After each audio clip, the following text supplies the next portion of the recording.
Hughes, who single-handedly, I would say, ran on the Mother Road and did her own road show and did her own plan to sell her books in Oklahoma. And I'll let her give you a little bit more background about that. And then we have Roberta Smith, who is our webmaster, and on the aspects of that, every author has a free access to put their name, their face, their book title, book cover on the website that's sponsored by our group, and it's free. And yet we still have a lot of authors that aren't using it. There's a lot of other free resources that are also available through the club and through the website. So if you don't look at your website, the club website at hdcwc.com, you'll be surprised that there's a lot of things there. Take a tour, go through, look at the videos, look at the different access to other members to our MRMS listing. That's a roster of our club members. There's just so many more things I can't even come up with it. It's mind-boggling. But she knows how the ropes work for the setup for the webpage. And then Michael, why are you up here, Michael? Comic relief. Yeah, comic relief. No, the reason why I asked Michael and Roberta to sit on the panel is that they took a different avenue, and they decided they would partner in a business to promote book fairs, the things that we like to do as a group, and also make a business out of it so they could go beyond what we offer here at High Desert Group and take it on the road. I mean, I know you do a lot more than what we hear about. So we'd like to know, how do you partnership? How do you know if you can partnership? Do you have to like the person you partner with? Well, yeah. So anyway, I'm going to go with the boring thing first. Oh. Jenny. Mary, it's the microphone. Okay. One of the things in my background was I had my own accounting firm for about 7 years. So when I think the first month I came to the meeting, Ann Fowler, who was the treasurer at the time, her eyes got about this big around when I introduced myself. And I still wasn't even sure what the group's name was, and all of a sudden I'm the treasurer. And now it's like, you can never die, because you have to be the treasurer forever. So I'm kind of it for you guys. But there's a lot of confusion that goes on about when you sell your own books. What do I have to pay tax on? What do I don't? That kind of thing.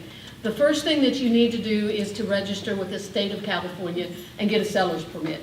It is free. You go out and you hunt for the California Board of Equalization. Make sure that you go to that california.gov website.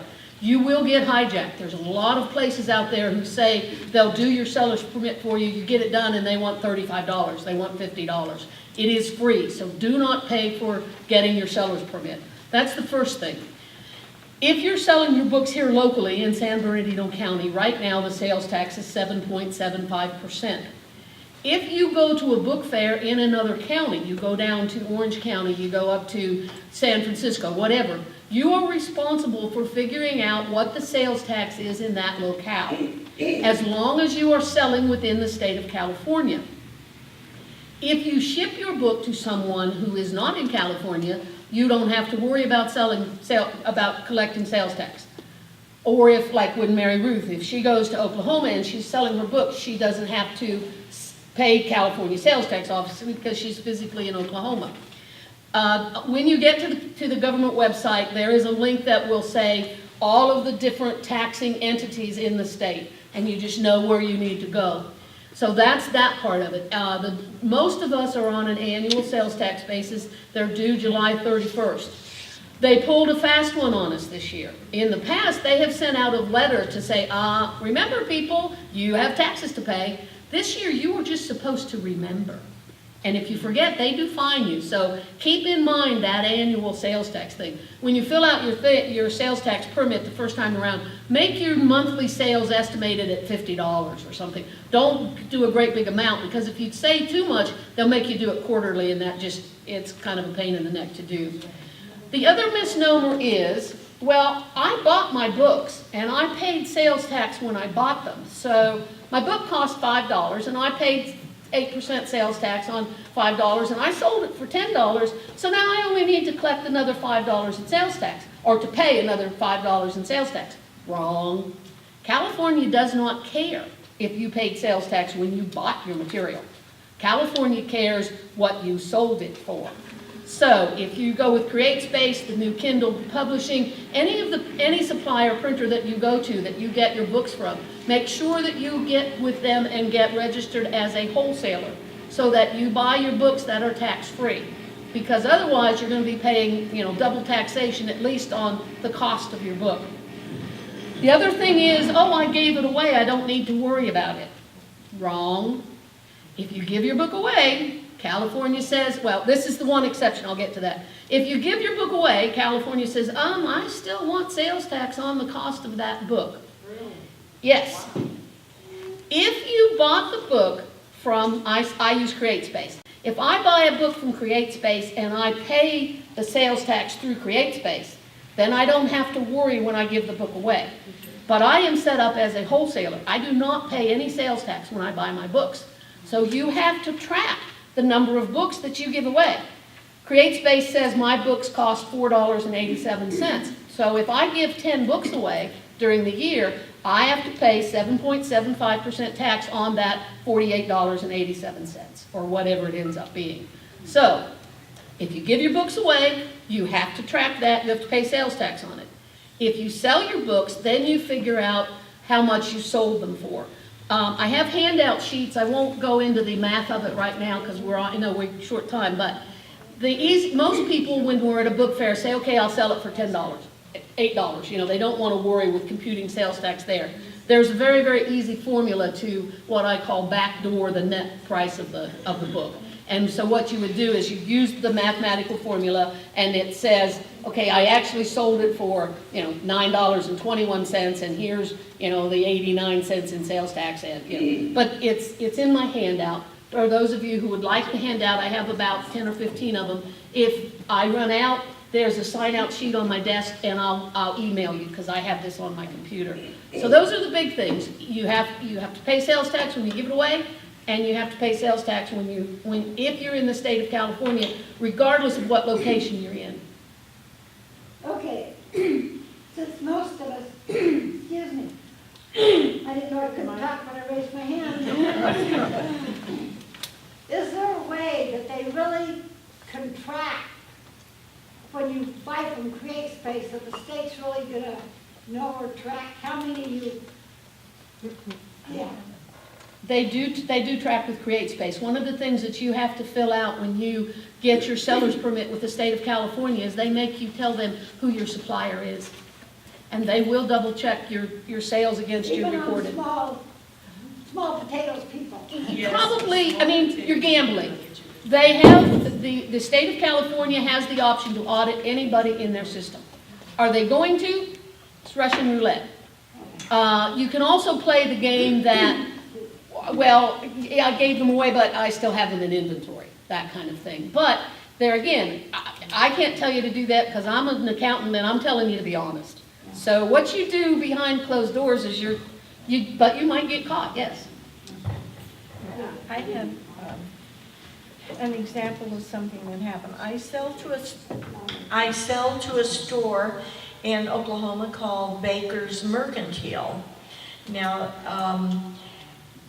what I do is that when they want to place an order, they call me with a purchase order, and then I go on CreateSpace, and on my account, I buy the books and I have it direct shipped to them.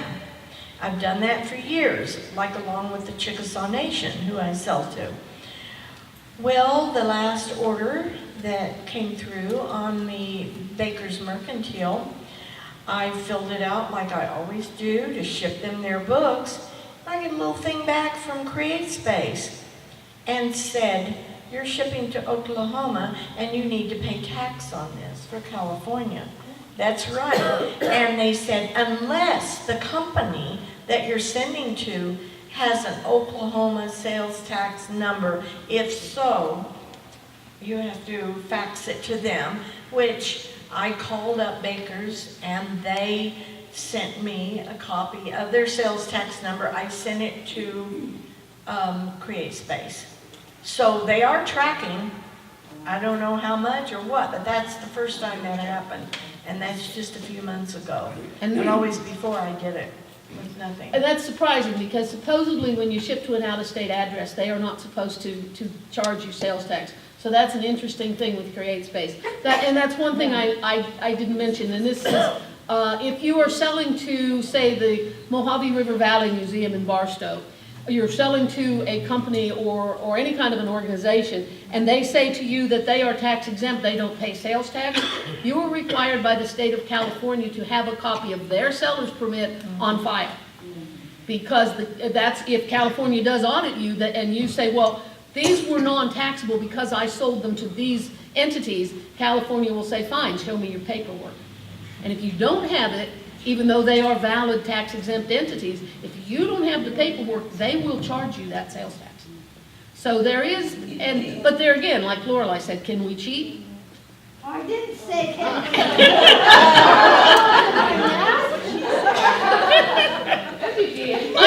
I shortened it. I shortened her question.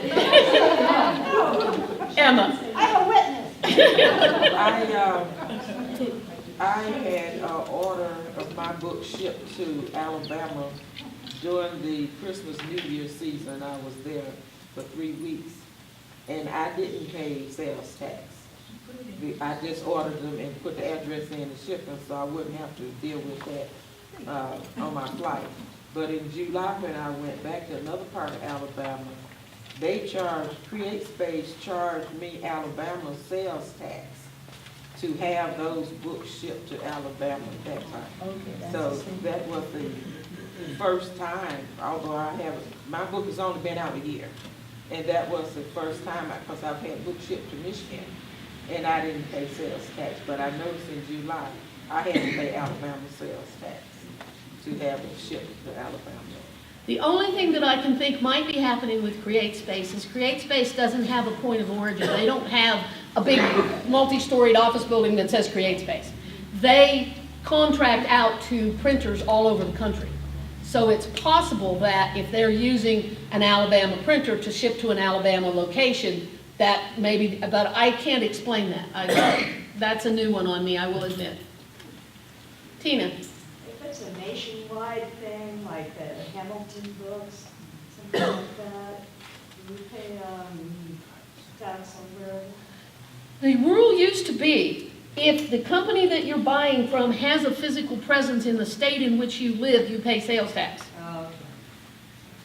So there might be a few New York or something. Yeah, Amazon, for instance, claims, they have a physical presence in every state, and so they will charge you sales tax, unless, again, you register with them as a wholesaler. But that used to be the rule. But if CreateSpace is charging sales tax now, then it's possible things are changing, and I need to look into that. So I can't definitively give you guys, I can't definitively answer that just yet, but I will check into that one. Any other questions? I just have a comment. Sometimes I would do giveaways on my book, and the winners would be in different states. And so I would order the book from CreateSpace and have them mail the individual book rather than me going and doing it.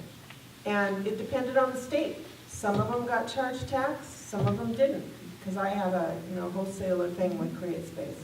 So I guess it depends on the state too, and maybe things change with Oklahoma or Alabama, I don't know, but. Well, as long as CreateSpace has the certificate on file, then they don't, from that state, then they don't charge you. Well, these were to individual people that won the book. So it was like, oh, it went to this state, yes, it charged tax. Oh, it went to this state, no, it didn't charge tax. And for those of you who use CreateSpace, as you're all aware, they're moving everything over to KDP. one thing I found out is that you have to re-register there's a form now that you fill out with KDP. You have to re-register with them as a wholesaler. They don't automatically pick up. When I was writing it, my first book, and it's Native American, and I thought, well, mainly I'll be selling it in Oklahoma because it is about the Oklahoma Indians. So I thought, okay, if I'm going to market this myself, as I'm writing this, I'm going to put my main character in various towns. Now my book, when I talk about places, locations, they're all real places and locations, and the history is real parts of history. It's just that my characters are fiction. So I thought, well, if I put my main character in different towns, then when the book is published, I can have book signings in each one of those towns. So that's what I did. After the book was published, then I decided I'm going to set up a book signing tour.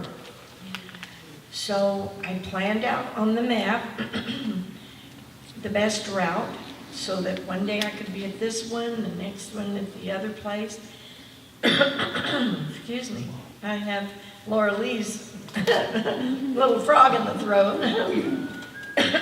So I thought, okay, I'll go to these different towns. Now to set up the signing, I don't like to do it in bookstores.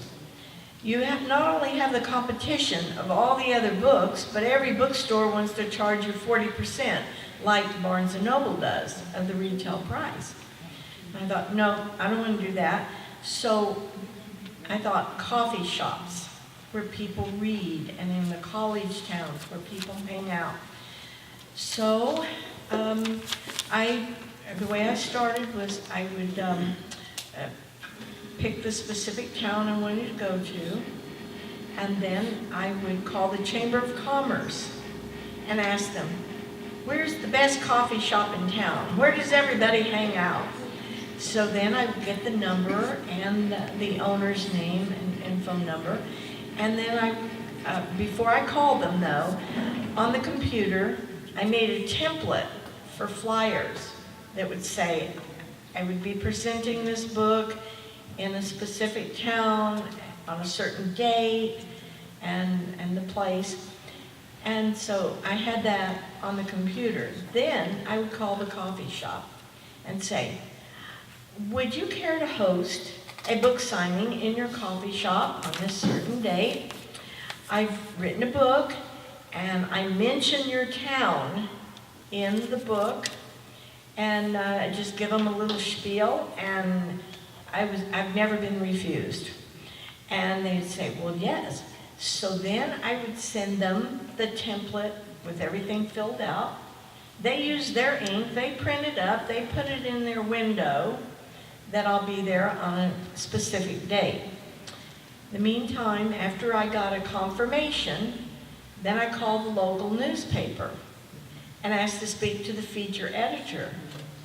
Then I would give a spiel that I was going to be in that town and I would be holding a book signing. It would be at this certain coffee shop. They'd usually end up asking me a bunch of questions like where I was born in Oklahoma and my whole background. Then lo and behold, a week before I get there, usually in their paper, they would have a big feature article. So we've gotten our advertising for free. The coffee shop loved it because it brought in customers.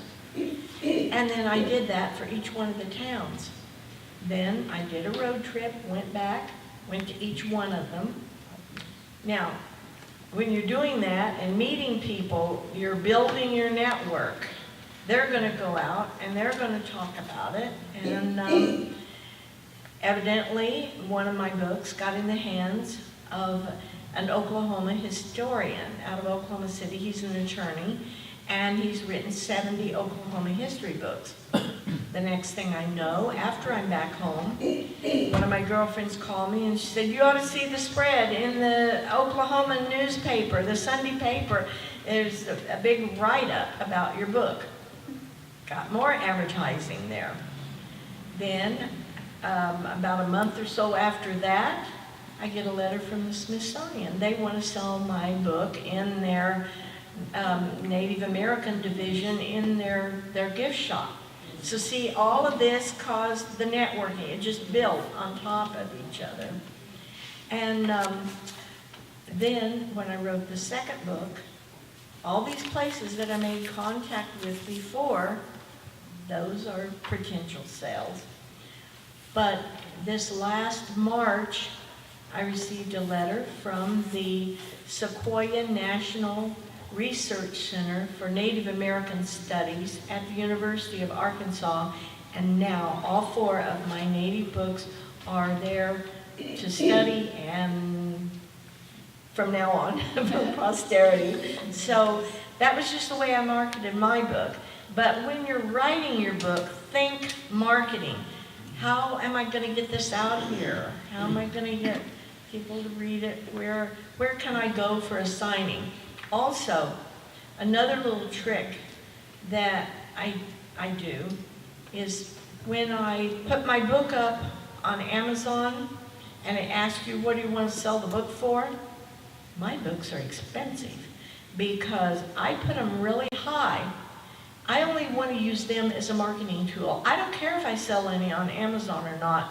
When I go into a store like this Baker's Mercantile or to the Chickasaw Nation, who has 18 casinos and gift shops and their museum and their visitor center, that's who I sell most of my books to. Well, I have to sell them wholesale. So I don't want my price cheap on Amazon. I want to be able to make some money on my book. So when I go in to sell, I will say, this book sells for $17.95 on Amazon. I can wholesale it to you for $10. You can sell it for $15, make some money, and undercut Amazon. They love it.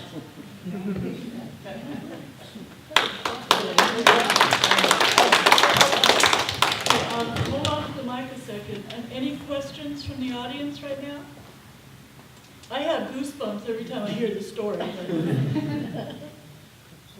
Diane's got a question, Mary. I just want to say you are one smart lady.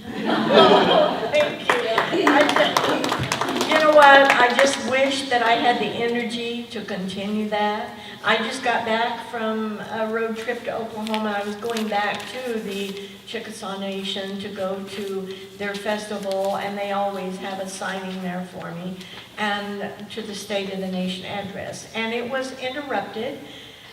My road trip was in West Texas by having a deer jump out in front of me and totaling my car.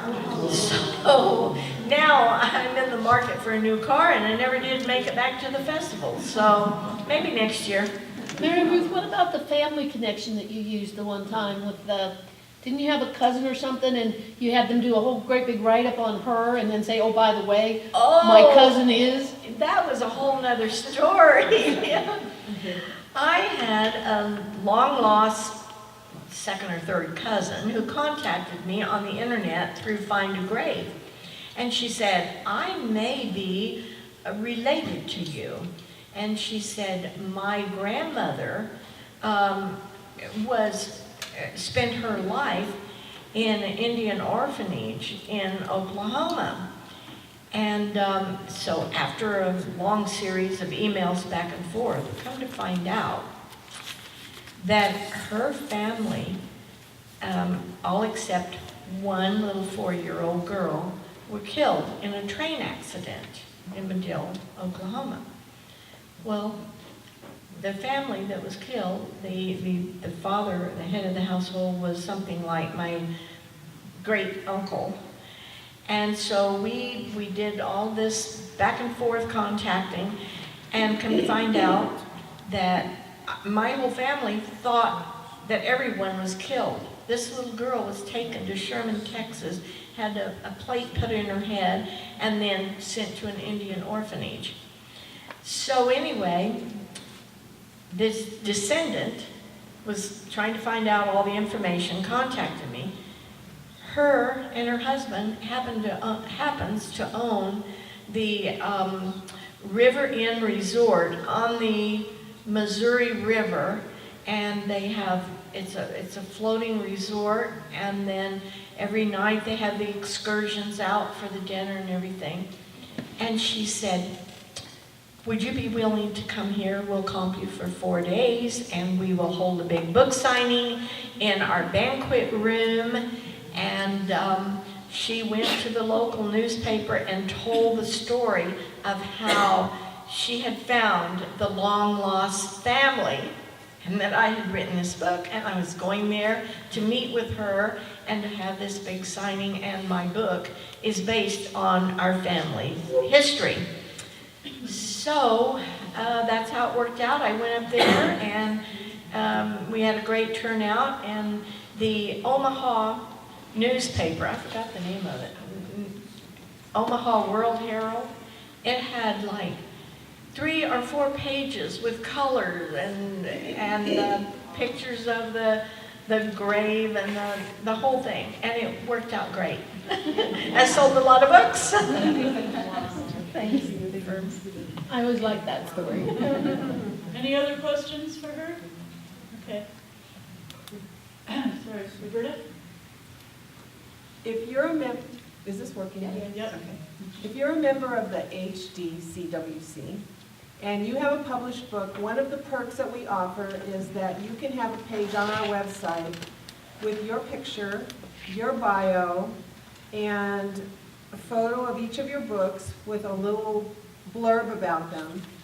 Links to any website you might have, links to your book on Amazon, and that type of thing. I brought some examples of other authors in the club and how their pages look on the website. It's really easy to do. You just need to send me your headshot, your short bio, a JPEG of your book. I can get it off of Amazon, but it's better if you send it to me. Sometimes I get copyright on the cover of your book in the picture. I also need a short synopsis for each of the books that you want posted. And if you send me the information, it's on the website telling you my email address.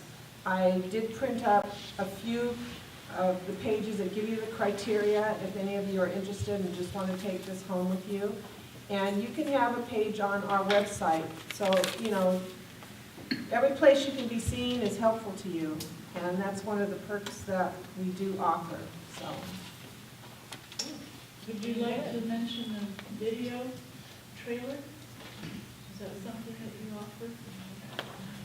no, I don't make video trailers. Oh, you I've done it, but I've made it for myself and Mike and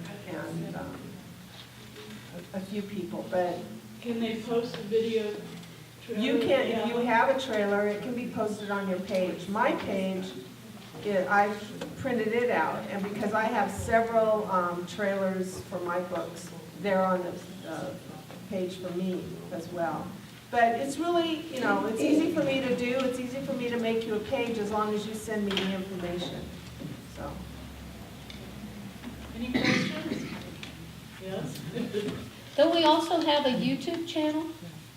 Doesn't the club have a YouTube We do have a account or whatever? YouTube. We do have a YouTube channel. I'm not in charge of it.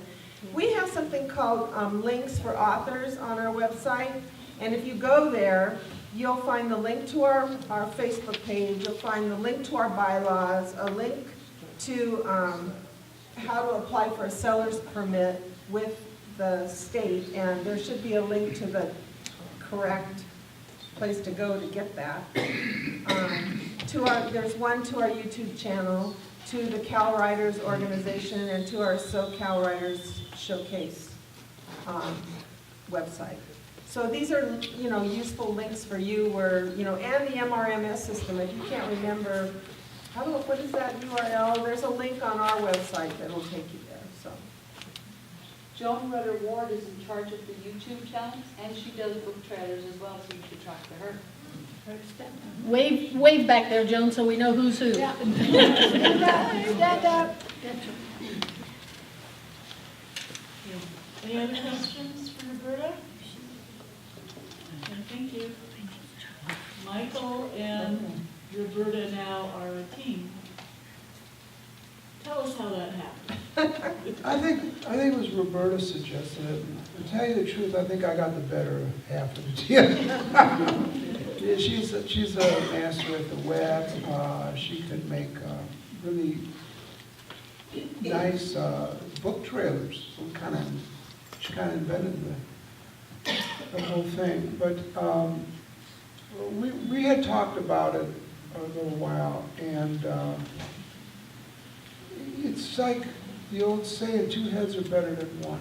It's really just a common sense thing. You split the expenses down the middle, and you can go places where normally for one author it's just too darn expensive, and for second two, you know, we go places as Nevermore Enterprises, and we split a booth. Like for example, in Long Beach, we went to the Midsummer Scream Festival, which was a big, big event, and they had 20,000 plus people there.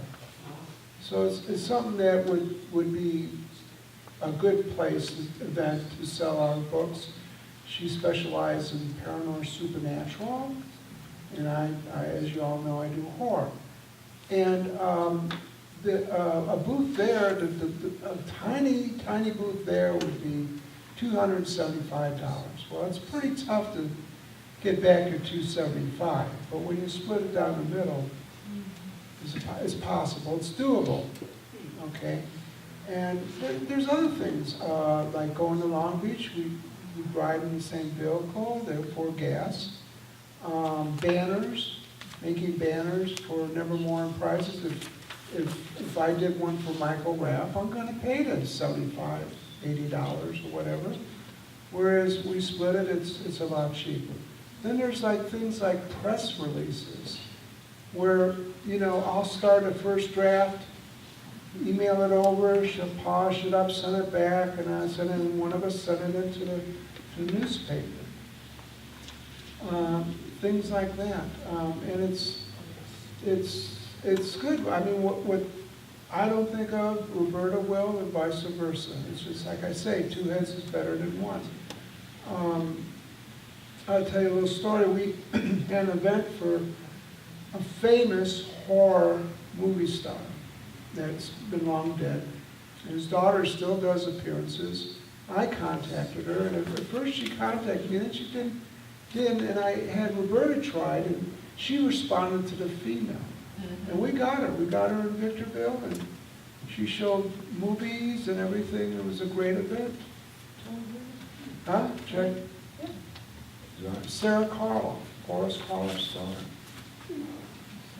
So it was great, you know, and I contacted Julie Adams, who was in a lot of movies you might not know. She's in TV a lot. Perry Mason, Rifleman, I think Bonanza. She did Creature from the Black Lagoon. She did movies with James Stewart.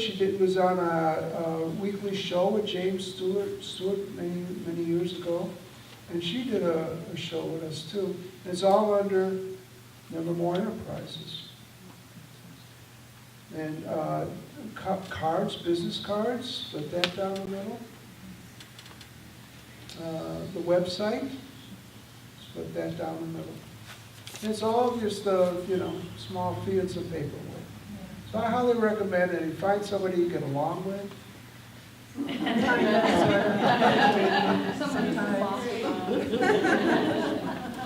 And let me also say they are both married, not to each other, and their spouses are all good friends, and they all understand the business relationship that can take them that much farther. It's we bounce ideas off each other all the time, and it opens up a whole new world. Any other questions for the team? Okay, Ginger. Hey, nobody else is asking. How do you handle your taxes? Do you guys file a Nevermore Enterprises tax return? Or do you then, at the end of the year, split everything back 50/50 and report it on your individual tax return? It's a fictitious thing. There's another term, it's called DBA, doing business as. And she does her taxes, because actually, when we're at the booth, you know, she'll do her sell and I'll do mine. So it's just, it's a name only. It's easier that way, by the way. I knew the answer, but I wanted him to tell you. Oh. It's much easier when I'm you're glad I doing gave you the that. right answer. Yeah. Well, you'd already told me about that. It's much easier when you're doing something like that to keep it so that it's just a fictitious sort of a thing, because otherwise you're doing your own tax returns and you're doing the company's tax returns, and it's this whole, it just muddies the water, but. Okay, any other questions for the panel? Thank you so much. Okay.